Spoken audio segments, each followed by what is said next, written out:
Bonjour, nous sommes de retour euh, avec une explication maintenant des arguments des iconoclastes et la réponse donnée par les orthodoxes.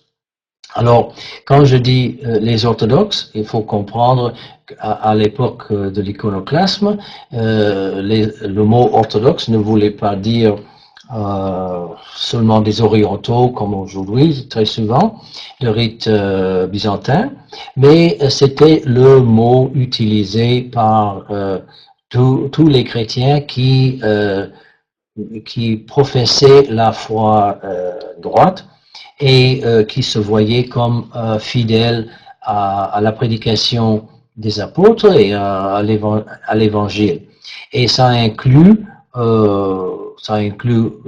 les occidentaux, le pape de Rome, le patriarche d'Alexandrie, le patriarche d'Antioche et le patriarche de Jérusalem.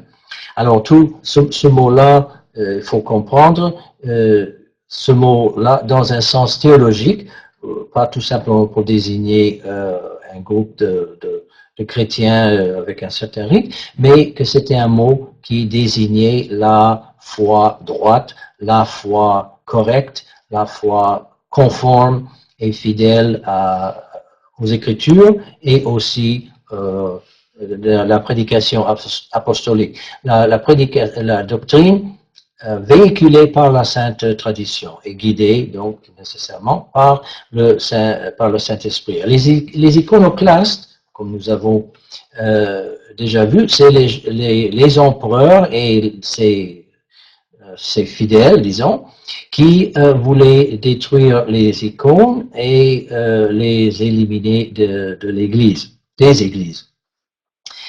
Bon, alors j'ai déjà parlé du faux synode, faux concile de Constantin V, le copronyme, celui qui avait le nom de Crotte, et les doctrines approuvées par ce concile. Dans le concile écuménique, Hieréa était le concile hérétique, iconoclaste, 754, et c'est là que nous avons les doctrines iconoclastes, et la réponse donnée par les orthodoxes, les réponses ont été données par le synode de Nicée II, 787.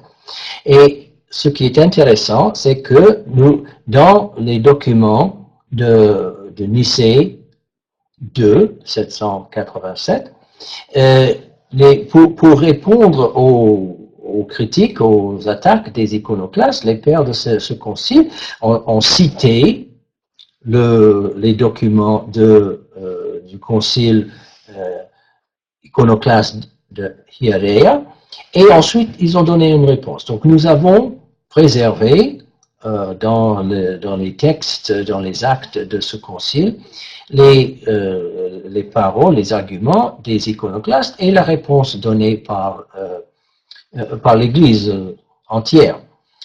Bon, alors nous allons examiner ces arguments et nous allons voir ici devant vous les arguments iconoclastes et les réponses orthodoxes.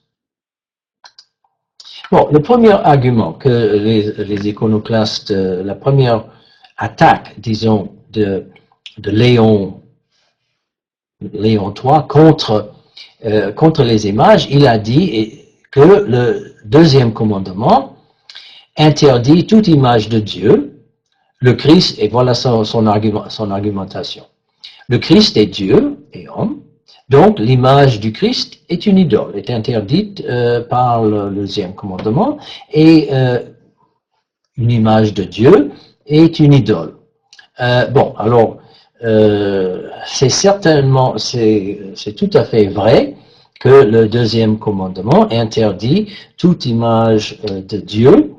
La question c'est quelle Et c'est tout à fait vrai aussi que le Christ est Dieu et homme, mais est-ce que la conclusion tirée par les iconoclastes que l'image du Christ est une idole, est-ce que c'est une conclusion valable selon la logique est-ce que c'est conséquent la conclusion selon les iconoclastes? Bon, alors nous allons, alors le premier argument était basé sur le commandement, le deuxième commandement, ça c'est important à noter, interdisant les images de Dieu, et le Christ est Dieu, donc l'image du Christ est une idole. Bon, alors qu'est-ce que les orthodoxes ont répondu à cette attaque? Alors voilà, nous avons la réponse orthodoxe donnée par le Concile œcuménique de Nicée II.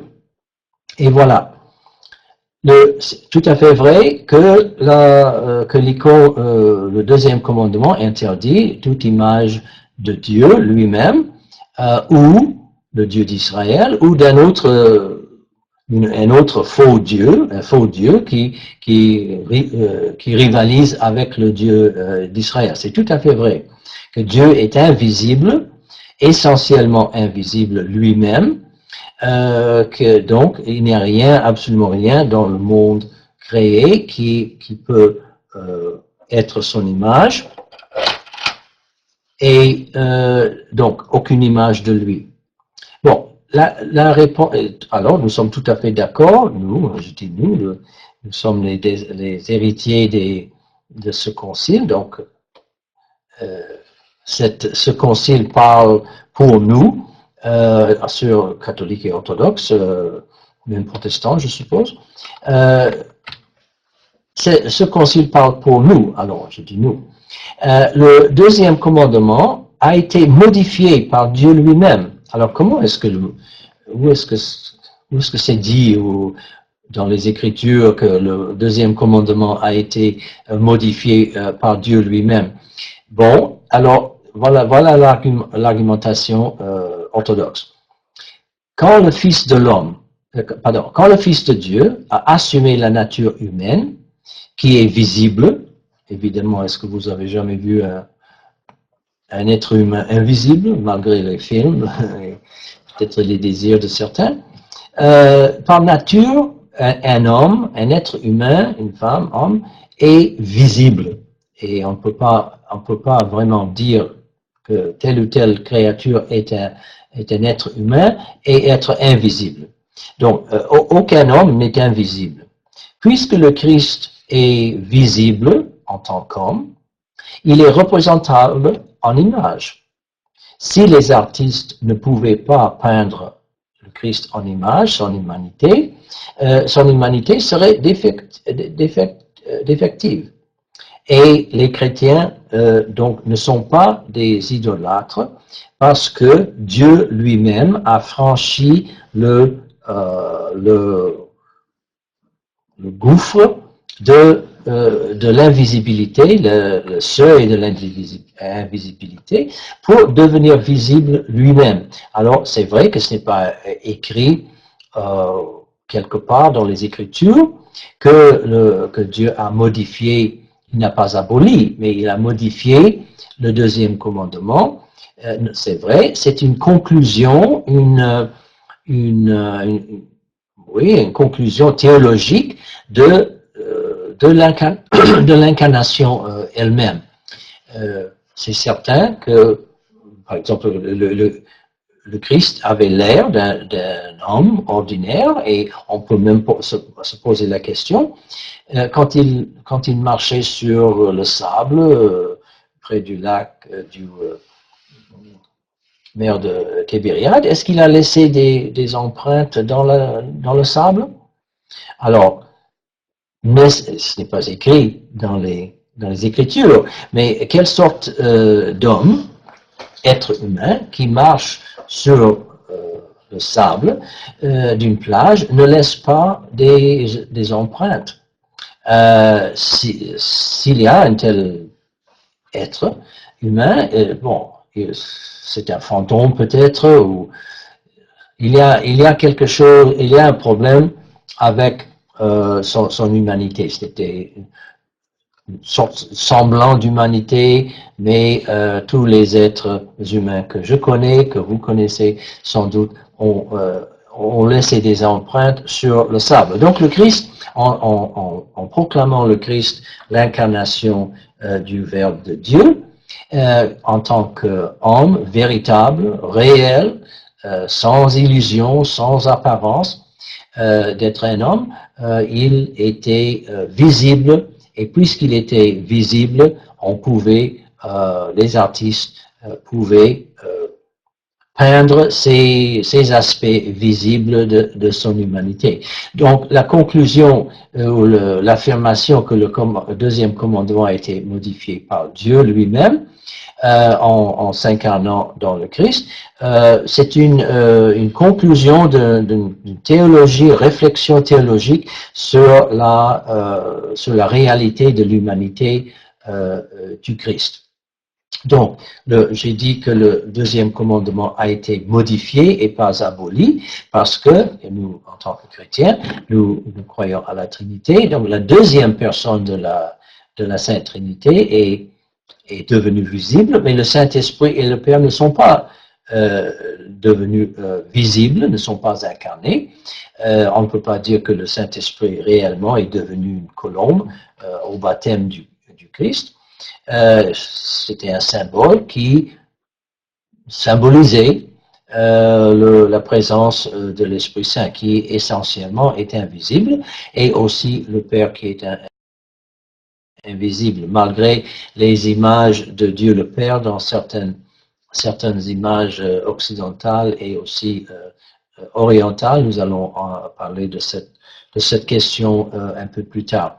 Donc, la réponse des orthodoxes à l'attaque des iconoclastes, la première question, eux, ils disaient, les iconoclastes disaient, le deuxième commandement interdit toute image de Dieu, ce qui est vrai. Le Christ est Dieu et homme, ce qui est vrai, mais c'est la conclusion qui est fausse. Entre ces affirmations ici, là, il y a la réalité de l'incarnation que les orthodoxes ont répondu, puisque le Verbe de Dieu est devenu réellement homme, visible, on peut peindre les aspects visibles de son humanité. Donc le deuxième commandement a été modifié par l'incarnation, mais pas aboli. Alors, le deuxième argument des iconoclastes est dans un sens un corollaire du premier argument. Eux, ils disaient que tout culte d'adoration, et le mot grec pour l'adoration, latréa, d'une idole, eux ils disaient l'image du Christ, est idolâtrie. Alors, nous sommes tout à fait d'accord de dire que tout culte d'adoration d'une idole est l'idolâtrie. La question c'est, est-ce que l'image du Christ est une idole? Les iconoclastes continuent. Les orthodoxes rendent un culte à l'image du Christ, ce qui est vrai. Et la conclusion, donc, ils sont des idolâtres. Alors, c'est toute la question de est-ce que l'image du Christ est une idole ou non? Si c'est une idole, bon, alors tout culte, comme ils ont dit, tout culte d'adoration rendu à une image du Christ qui est idole est une idolâtrie. Mais évidemment, les orthodoxes ne peuvent pas accepter, ne pouvaient pas accepter une telle conclusion. Alors, le concile a donné cette réponse. Alors, le culte d'adoration, encore le mot latria, ça c'est important à noter parce que nous allons rencontrer ce mot, cette idée très, très souvent, et même dans presque toutes les langues occidentales, nous avons des mots avec latrie qui dérive de ce mot latria, anthropolatrie, iconolatrie, n'importe quelle latrie est une adoration de quelque chose. Anthropolatrie, bon, l'adoration de l'homme. Bon, alors la réponse orthodoxe, une seconde là. La réponse orthodoxe, le culte d'adoration, latria, est dû à Dieu seul. Bon, voilà, nous sommes d'accord. Ce que les orthodoxes lui rendent est à lui seul. Alors nous adorons, nous rendons un culte d'adoration uniquement à Dieu. Première constatation. Le culte que ceux-ci rendent à l'image du Christ et à celle des saints n'est pas un culte d'adoration. Alors, on fait une distinction ici entre deux sortes de cultes, deux sortes d'honneur ou deux sortes d'actions, glorification de Dieu et d'autres choses. Alors, il y a l'atria, tout à fait réservé à Dieu lui seul. Et si on rend l'atria à une chose créée, comme une idole, un arbre, le soleil, ça c'est tout à fait l'idolâtrie. Mais le culte que les chrétiens rendent à l'image du Christ et à celle des saints n'est pas un culte d'adoration, mais un culte d'honneur, de respect et de vénération. Voilà, ça c'est l'autre mot très important, proskinesis, qui signifie réellement, ça veut dire se prosterner, ça veut dire se pencher vers l'avant pour toucher la tête par terre. Proskinesis, vous voyez là, kinesis, il y a des mots en français, kiné, quels sont les mots? Qui veut dire action. Alors c'est une action vers l'avant, se prosterner. Et alors les orthodoxes ont fait une distinction, les pères du concile ont distingué nettement entre un culte d'adoration, latria, et un culte d'honneur, de respect et de vénération, proskinesis. Ça, c'est ce que nous rendons à une image du Christ et à une image de la Mère de Dieu, ou une fête, n'importe quelle icône, et ce que nous rendons à Dieu seul est latria. Alors, c'est une distinction essentielle. Les orthodoxes ne sont pas donc des idolâtres. Les iconoclastes ne distinguaient pas ces deux sortes de culte. Ils disaient que n'importe quel culte, n'importe quel acte de dévotion physique, corporelle envers une image était par nécessité l'idolâtrie. Ils ne faisaient pas la distinction entre latria et proskinesis. Alors les pères ont dit non, il y a une différence essentielle entre ces deux sortes de cultes, et pour appuyer leur argument, ils ont dit, bon, alors qu'est-ce que nous faisons quand nous honorons, quand nous respectons, quand nous vénérons, par exemple, si le roi entre dans une salle, tout le monde va se lever, peut-être même aujourd'hui, si la reine Elisabeth, si elle arrive ici, tout le monde va être surpris, se mettre debout, peut-être s'incliner la tête, en honneur. S'il y a des gens qui saluent, qui font un geste envers le drapeau, est-ce qu'on dit que ce geste-là est la latria, est un culte d'adoration, ou plutôt un culte d'honneur, de respect et de vénération? Évidemment, personne ne dirait qu'un soldat ou quelqu'un qui fait un salut qui salue le drapeau est un idolâtre. Qu'est-ce qu'on fait en cours quand le juge entre? Tout le monde se lève. Alors, est-ce que c'est un culte d'adoration latria qu'on rend à Dieu seul? Évidemment pas. Mais c'est un culte d'honneur, de respect, de vénération par un geste physique de se lever pour montrer le respect pour le juge qui entre dans la salle, dans la cour.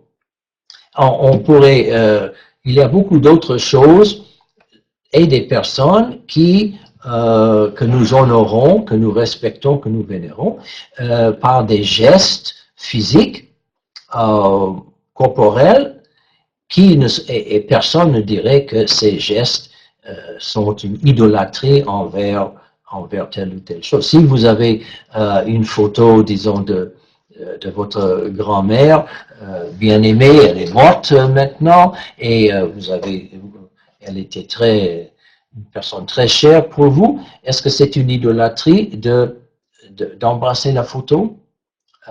Qui dirait que c'est une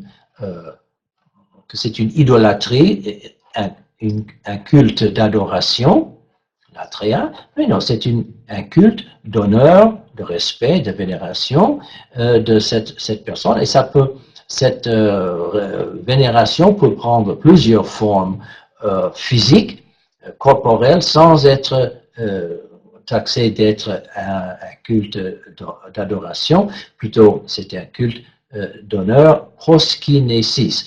Donc, les orthodoxes ont dit aux iconoclastes, vous vous trompez parce que vous ne faites pas la distinction entre ces deux sortes de cultes, ce qui est rendu à Dieu lui-même et seul, et ce qui est le culte qui est rendu à une personne ou à une chose honorable, digne de respect, de vénération. Alors, deuxième argument iconoclaste la réponse a été donnée par cette réponse ici. Alors, une petite révision. Premier argument, basé sur le deuxième commandement. Oups, encore. Le deuxième commandement interdit toute image de Dieu. Le Christ est Dieu, donc une image du Christ est idole. La réponse orthodoxe, non. Le deuxième commandement ne s'applique pas ici parce qu'il a été modifié par Dieu lui-même, parce que Dieu, l'invisible, lui-même est devenu visible en assumant l'humanité, une véritable humanité. Et donc, ce qui est visible dans l'humanité du Christ, nous pouvons peindre et faire des images de ces aspects visibles. Deuxième, le culte, tout culte d'adoration à une idole, l'image du Christ est idolâtrie. Les orthodoxes rendent un culte à l'image du Christ, donc ils sont idolâtres. La réponse, non, il y a une distinction fondamentale entre le culte d'adoration, ce que nous rendons à Dieu lui seul, et le culte d'honneur, de respect et de vénération que nous rendons à une personne ou à une chose digne de respect, d'honneur ou de vénération. Alors, passons au troisième argument. Alors, c'était une question, qu'est-ce que c'est qu'une icône? Et cet argument iconoclaste et la réponse orthodoxe tournent autour de la définition d'une icône. Alors, selon les iconoclastes, qu'est-ce que c'était une icône? Alors, leur définition d'une icône est celle-ci. Une vraie image, une vraie image, et n'oubliez pas, nous avons déjà parlé de typos, et nous allons voir typos, prototypos, Typos veut dire l'image matérielle, la photo. Donc, une vraie, selon les iconoclastes, une vraie image, typos, doit avoir la même nature que la personne représentée, le prototypos.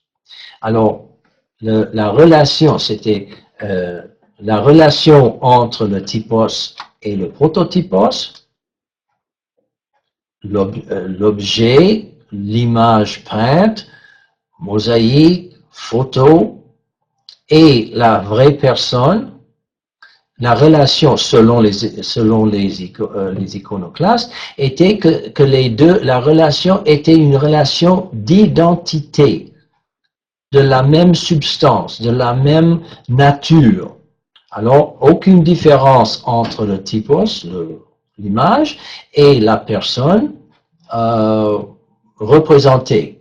C'est une drôle de définition d'une image, mais selon leur théologie, voilà la conclusion, la seule vraie image du Christ est donc le pain de l'Eucharistie. Pourquoi? Parce que le pain est de la même nature, le corps du Christ, et le pain et les Christ sont de la même nature. Le lien entre une icône et la personne représentée, autrement dit entre le typos et le prototypos, et la consubstantialité. Bon, ça c'est un long mot. Consubstantiel veut dire que c'est précisément de la même nature. Le Christ lui-même et le pain eucharistique sont de la même nature. Donc, la seule image, vraie image du Christ, est le pain eucharistique.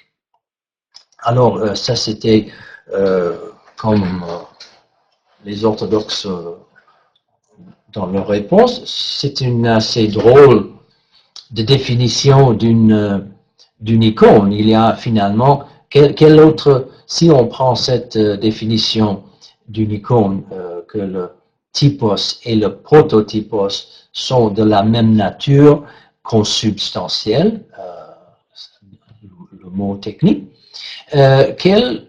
à part le Christ et le pain eucharistique, est-ce qu'il existe d'autres images dans notre monde? S'il faut que l'identité de nature et la relation entre typos et prototypos. Alors, évidemment, les orthodoxes n'ont pas accepté cette définition et ils ont répondu que vous, les iconoclastes, votre problème, cet argument ici, c'est que vous avez une mauvaise définition de l'icône, de l'image. Et puisque votre définition de l'image est défectueuse et fausse, évidemment, toutes les conclusions que vous tirez de cette définition, ces conclusions sont aussi fausses. Alors, les orthodoxes disent, les orthodoxes ont rejeté la définition iconoclaste. Alors, non, ce n'est pas vrai que pour être une vraie image, le typos, la photo, l'image peinte, doit être de la même nature que le prototypos, la vraie personne, mais que, et voilà l'icône, la définition orthodoxe, une vraie icône typos doit ressembler à la personne représentée au prototypos. Les deux étant de nature essentiellement différente. Alors voilà un contraste très, très évident entre la définition des iconoclastes, et pour récapituler, eux, ils disaient que la relation entre le typos, l'image physique, et la personne représentée, le prototypos, doit être une relation de consubstantialité. Ça veut dire les deux ont la même nature. Comme le Père et le Fils et le Saint-Esprit sont consubstantiels, nous disons, dans la théologie trinitaire. Et aussi, nous disons que le Christ est consubstantielle, elle a la même nature que sa mère, puisqu'il a la nature humaine, et il est consubstantiel au Père et au Saint-Esprit parce qu'il a aussi la nature divine. Alors, il est consubstantiel aux deux, sa mère et à Dieu le Père et le Saint-Esprit, parce qu'il a la même nature.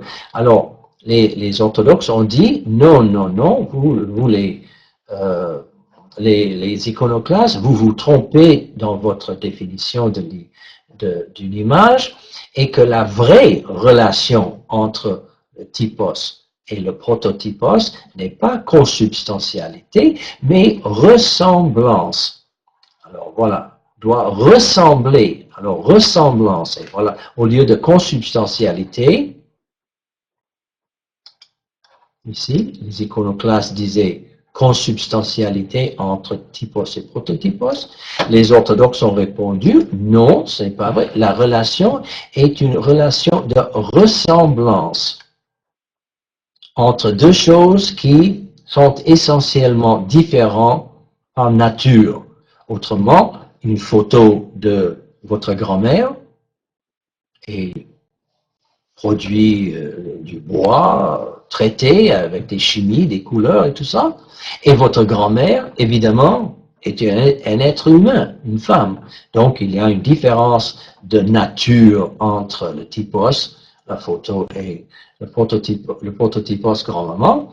Mais il y a une ressemblance entre les deux de telle sorte que vous pouvez reconnaître dans la photo la forme, les aspects visibles de votre grand-mère et vous dites, ah, même en regardant la photo, vous dites, ah, ça c'est grand-maman.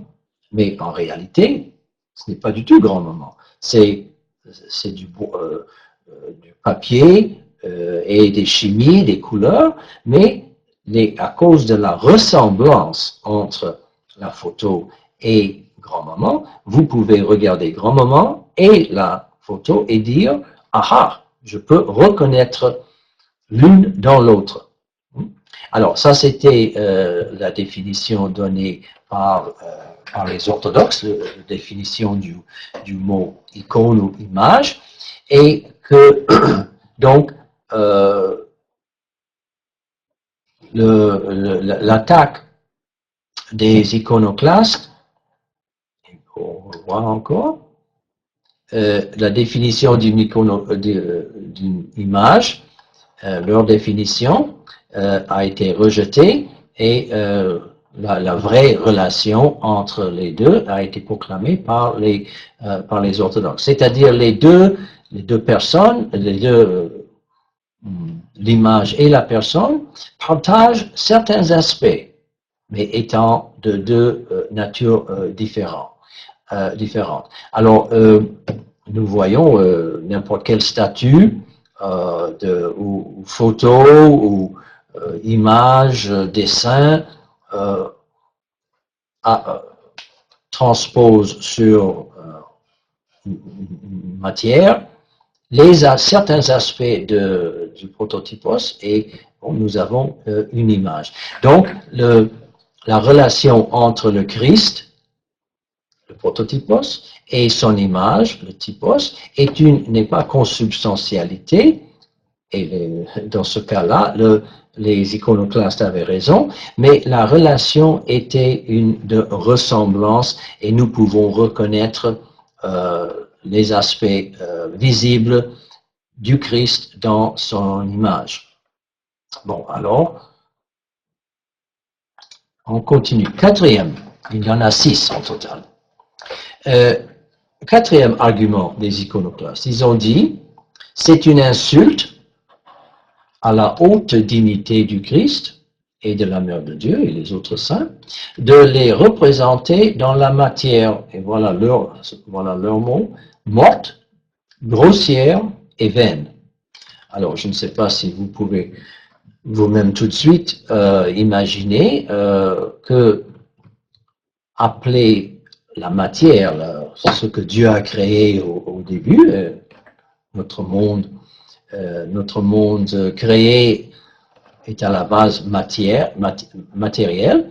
Alors, si on dit que la matière que Dieu a créée est morte, grossière et vaine, on tombe dans ce qui est classiquement vu comme le dualisme, et il y a plusieurs formes de dualisme.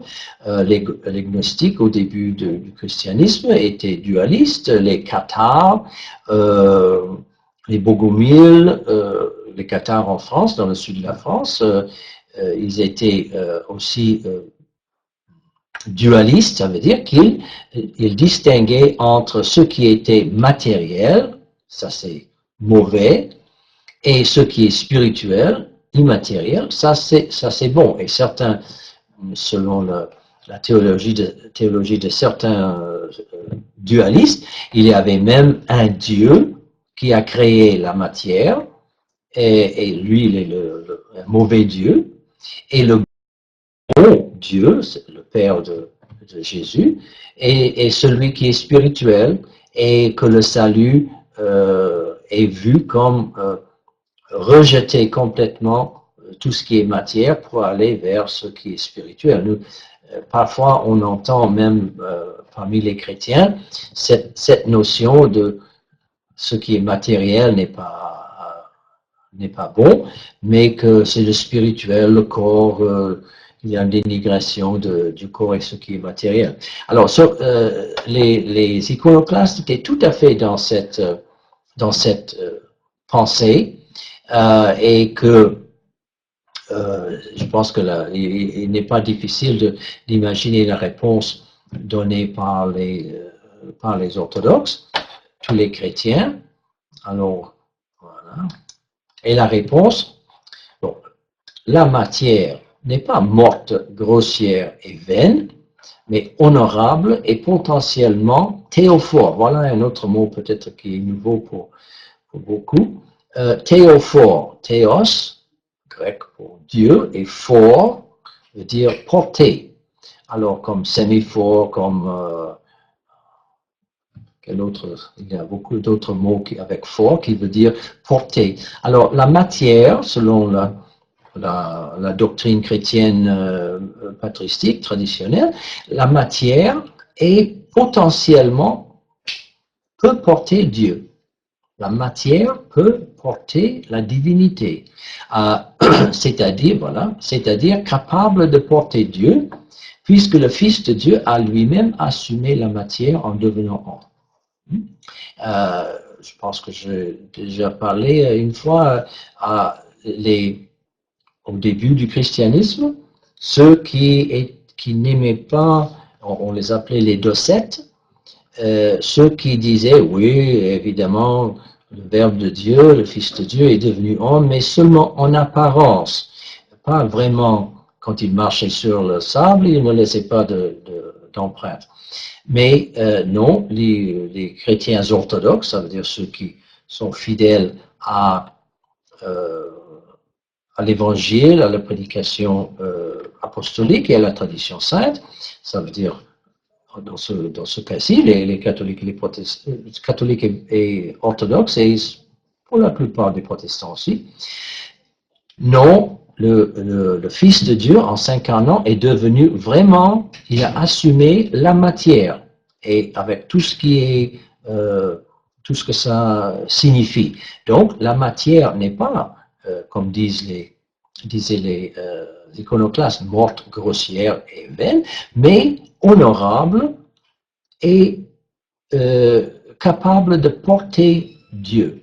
Et si vous connaissez aussi un peu la spiritualité, la notion de la sanctification et même la déification de l'homme, nous, en tant qu'êtres humains, nous ne sommes pas sauvés uniquement dans notre âme. On entend très souvent que quelqu'un est mort, il est enterré, son corps est enterré, et lui, son âme est allée au ciel avec Dieu.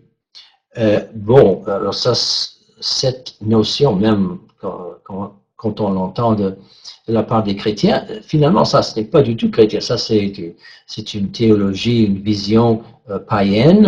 Les Grecs croyaient tout à fait à ça, que l'âme immatérielle, immortelle, flotter vers les Champs-Élysées ou les lieux pour les âmes, et ce qui est immortel, le corps, se désintégrer.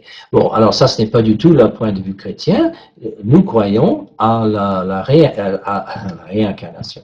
Nous croyons à la résurrection, où le salut va être, nous serons sauvés en tant qu'hommes et femmes, êtres humains, dans notre corps. Alors, le corps, toujours dans la tradition chrétienne, est très honoré, et même les reliques des saints ou des objets qui associés à des saints ou au Christ sont vus comme porteurs de divinité, et même comme la dame, l'hémorroïde, celle qui avait une issue de sang, elle a touché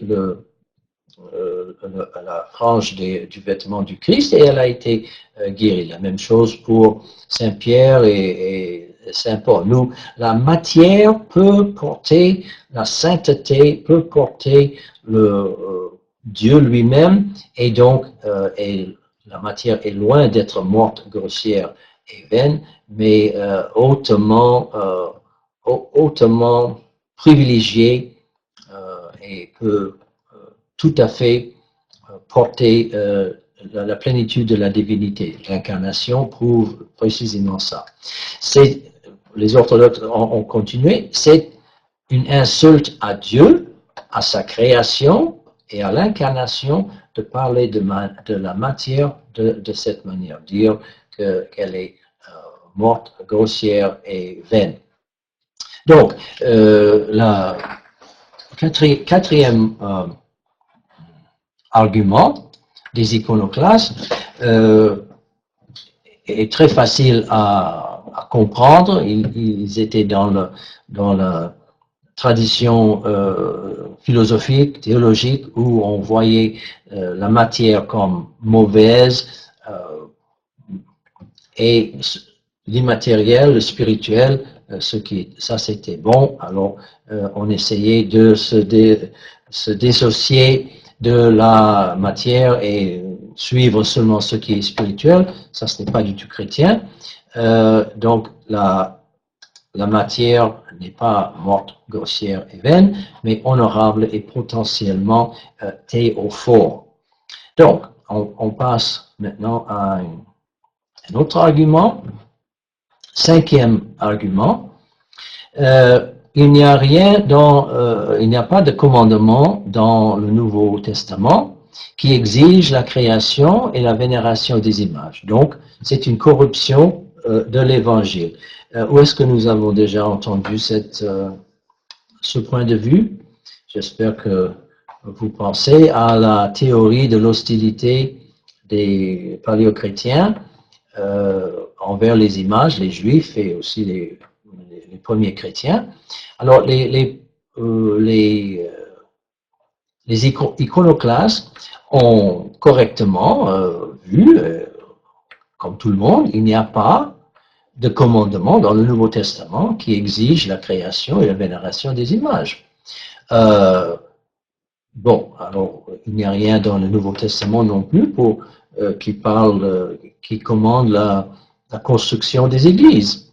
En tant que temple, il y avait les chrétiens, les premiers chrétiens se réunissaient dans des maisons, mais pas dans les églises, des temples dédiés uniquement au culte.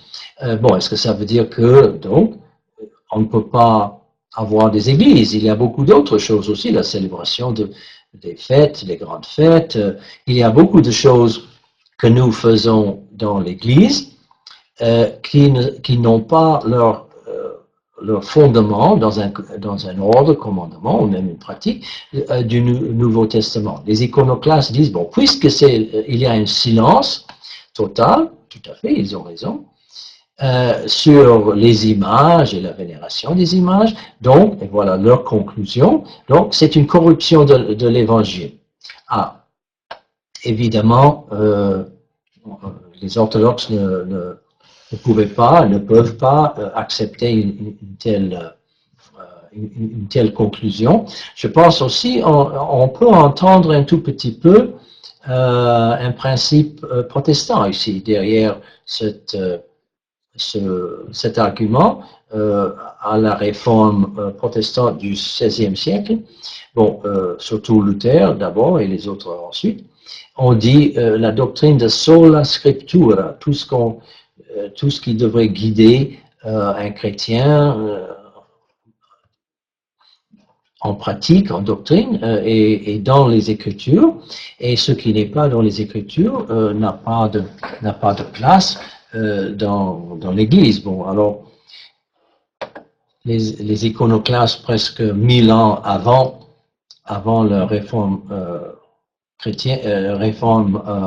protestante, ils ont anticipé cet argument, et c'est aussi pourquoi certains protestants, en relisant l'histoire, ont vu les iconoclastes un peu comme des précurseurs de la réforme protestante. Alors avec cet argument ici, on voit qu'il y a certainement une ressemblance entre cet argument des iconoclastes et la doctrine de sola scriptura de certains protestants. Mais qu'est-ce que l'Église, dans le concile, les pères de l'Église ont répondu? Bon, ils ont dit, il y a, comme j'ai déjà dit, il y a dans l'Église beaucoup de pratiques et de coutumes qui ne sont pas commandées dans le Nouveau Testament. Les chrétiens ont commencé à représenter leur foi en images, et la tradition de l'Église a accepté et intégré cette activité artistique dans son sein. La tradition a également sanctionné la vénération, selon, évidemment, attention, selon un culte de proskinésis et pas latréa, selon un culte d'adoration, mais un culte de vénération. Bon, voilà. Premièrement, beaucoup de choses que même faisaient les iconoclastes. Ils baptisaient 3 fois au nom du Père et du Fils et du Saint-Esprit. Ils plongeaient en général l'enfant 3 fois dans les fonds baptismaux, mais il n'y a rien dans le Nouveau Testament qui dit que il faut baptiser, il faut plonger l'enfant 3 fois dans l'eau. Alors, ça, c'est une préoccupation, c'est une coutume que les chrétiens ont adoptée et que même les iconoclastes pratiquaient sans avoir un fondement néo-testamentaire. Quoi d'autre? Les iconoclastes célébraient aussi Noël le 25 décembre.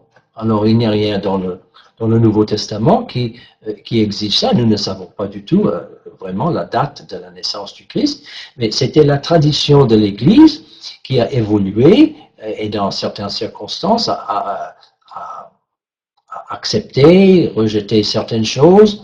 Et bon, le 25 décembre est devenu traditionnellement la date de la célébration de Noël. Et même ceux qui rejettent toute la notion de la tradition de l'Église, aujourd'hui, les chrétiens, célèbrent le 25 décembre et ont des églises, des temples dédiés uniquement au culte chrétien. Alors, il y a beaucoup de choses que nous faisons et que nous croyons, que nous acceptons dans l'Église aujourd'hui, qui n'ont pas de base néo-testamentaire. Mais nous croyons quand même que ces pratiques ne sont pas en contradiction avec le Nouveau Testament. Et les orthodoxes ont dit, puisque le Christ lui-même, le Fils de Dieu lui-même est devenu visible, il a assumé la nature humaine qui est visible et matérielle. S'il n'était pas visible, bon, son humanité aurait été défectueuse. Et donc, puisque certains aspects sont visibles, nous pouvons peindre représenter en art ces images, ces aspects visibles. Et les chrétiens, dès le début, ont vu que c'était possible d'exprimer, et même nécessaire d'exprimer leur foi, non seulement en parole, en prédication, en lisant des Écritures, mais aussi en images, parce que le Christ lui-même, Dieu lui-même, est devenu visible. Alors, avec l'incarnation, il y avait un élan, une nouvelle force, une nouvelle direction de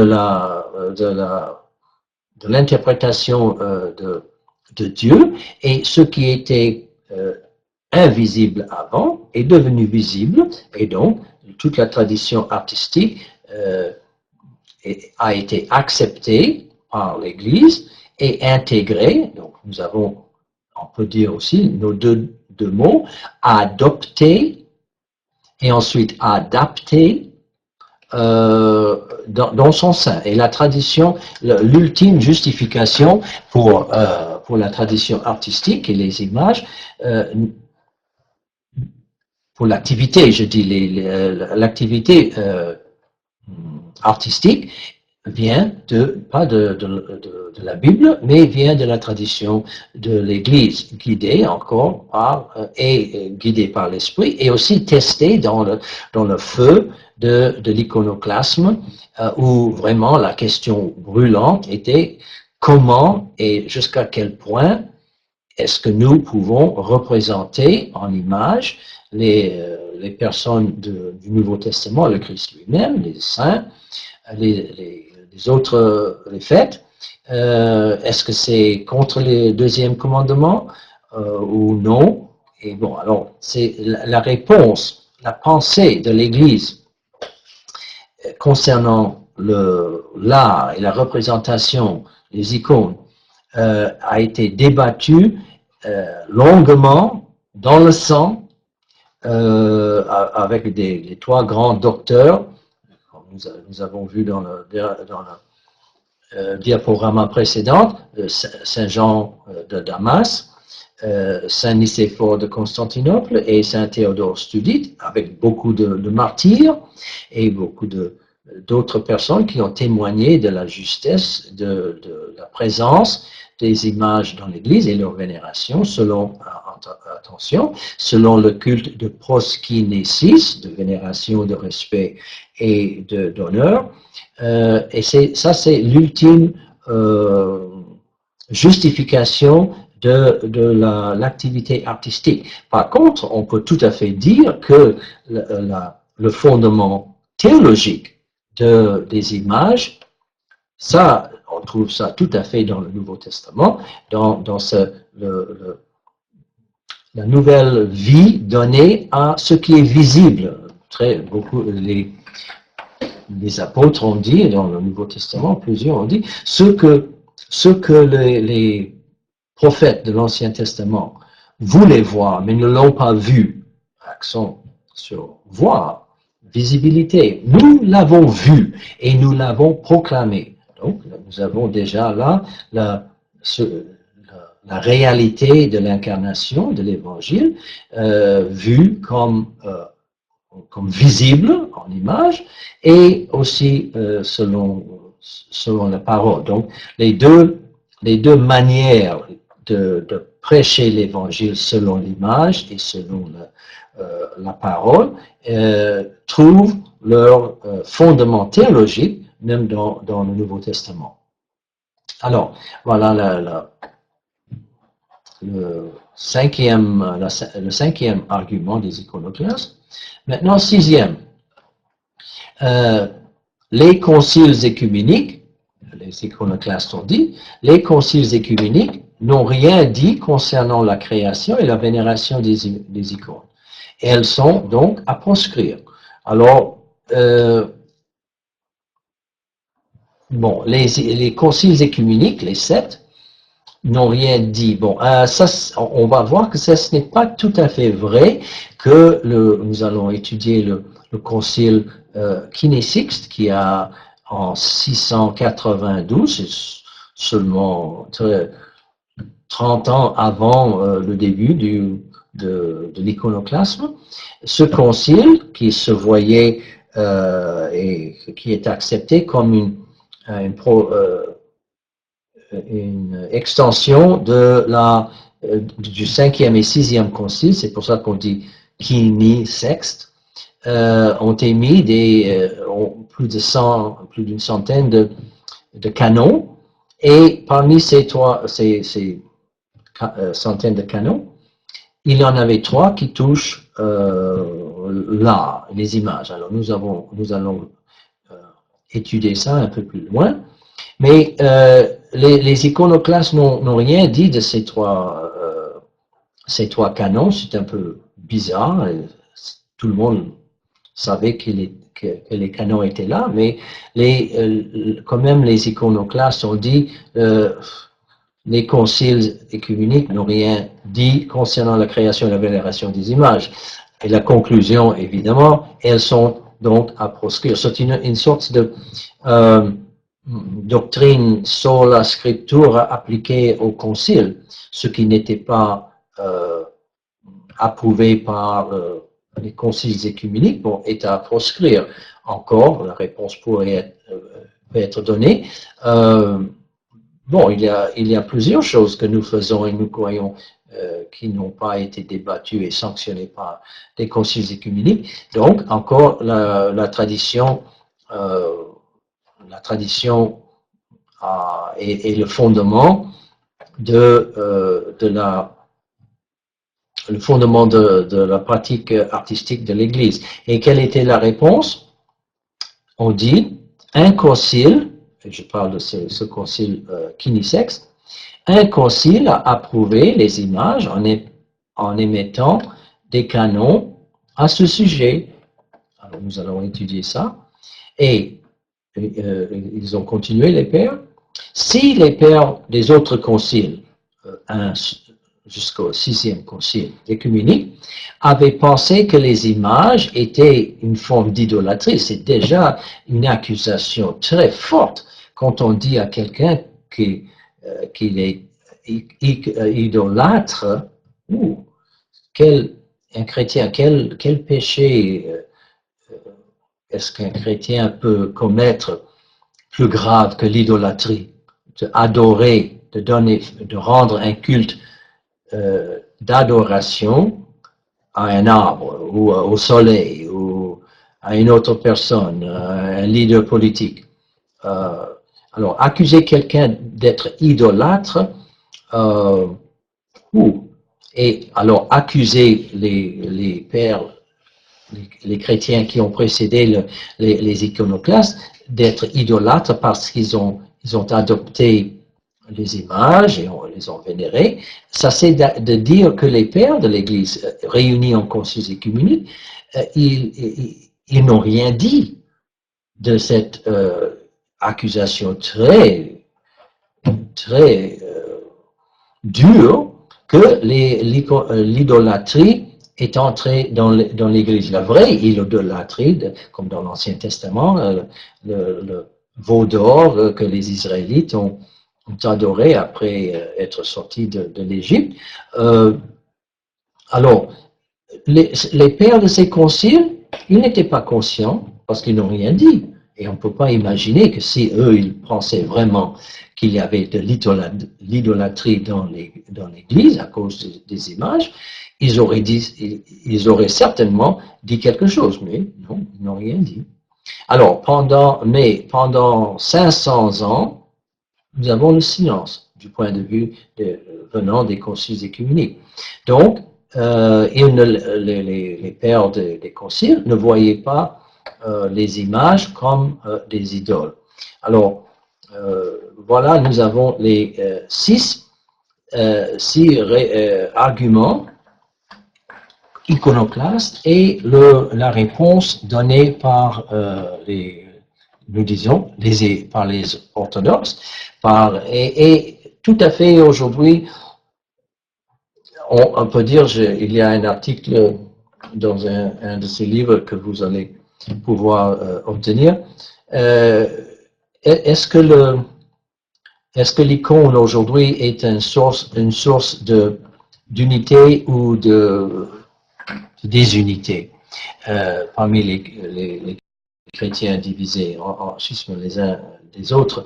Et je voulais prendre ces arguments iconoclastes et voir jusqu'à quel point aujourd'hui presque tous les chrétiens sont d'accord ou sont en désaccord avec ce que ces pères ont dit. Et si on fait une petite révision ici, aujourd'hui, quel groupe de chrétiens dirait qu'une image du Christ est une idole? Je ne connais aucune, même les témoins de Jéhovah. Eux, ils ont des images du Christ et les apôtres dans leur revue, magazine. Alors, évidemment, eux aussi, en général, les témoins de Jéhovah sont les plus farouchement contre les icônes, mais eux-mêmes, ils ont des images du Christ. Donc, pour eux, avoir une image du Christ n'est pas une idolâtrie. Donc, même les témoins de Jéhovah sont d'accord avec les pères du deuxième concile de Nicée, et ils acceptent que ce n'était pas une idolâtrie de faire une image du Christ.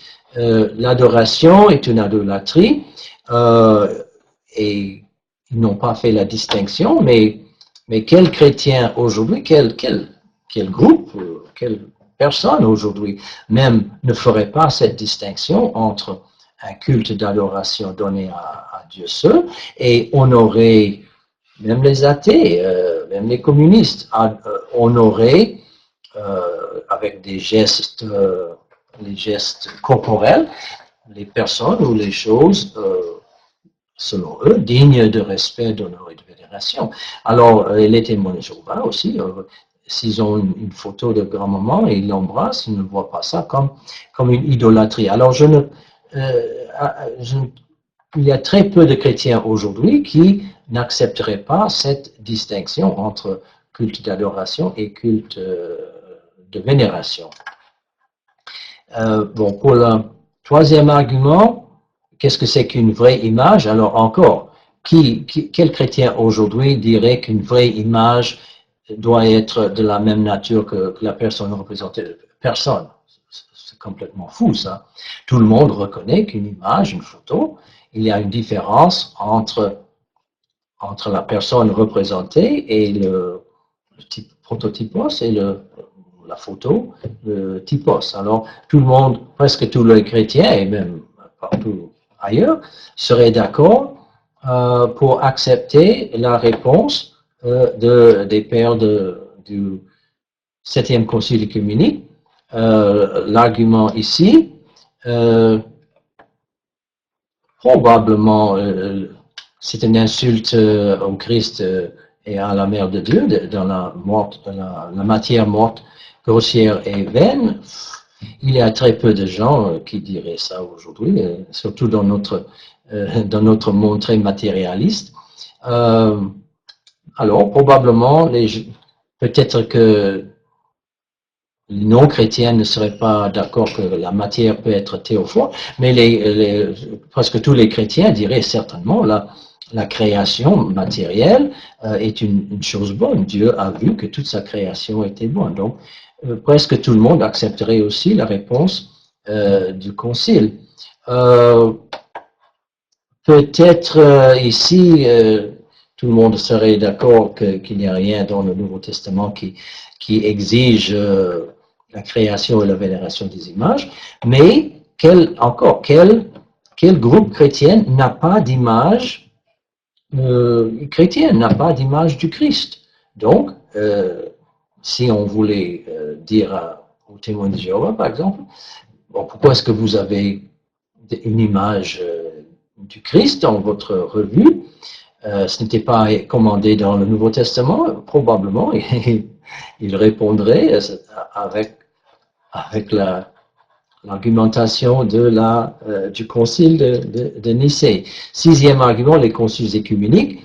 Encore là, quel chrétien aujourd'hui dirait, bon, on ne peut pas avoir des images parce qu'il n'y a rien dans les conciles écuméniques. Voilà, probablement personne. Alors, si on prend tous les arguments iconoclastes et la réponse des pères du concile, septième concile écuménique, qui réunissait toutes les autorités, tous les évêques n'étaient pas là, mais tout le monde était représenté et après le concile, tout le monde a applaudi, tout le monde a accepté la doctrine définie par le concile. Alors on peut dire que presque tous les chrétiens aujourd'hui sont des descendants, des héritiers de ce concile et que presque en bloc, les chrétiens d'aujourd'hui rejettent les arguments des iconoclastes. Et ils ont dit, bon, tout à fait, la réponse des évêques dans ce concile étaient les bonnes, et nous pouvons tous ensemble, ça c'est peut-être un événement écuménique de première importance, nous pouvons presque tous applaudir et souscrire aux décisions faites par les pères de ce septième concile écuménique qui ont condamné les doctrines iconoclastes. À la prochaine.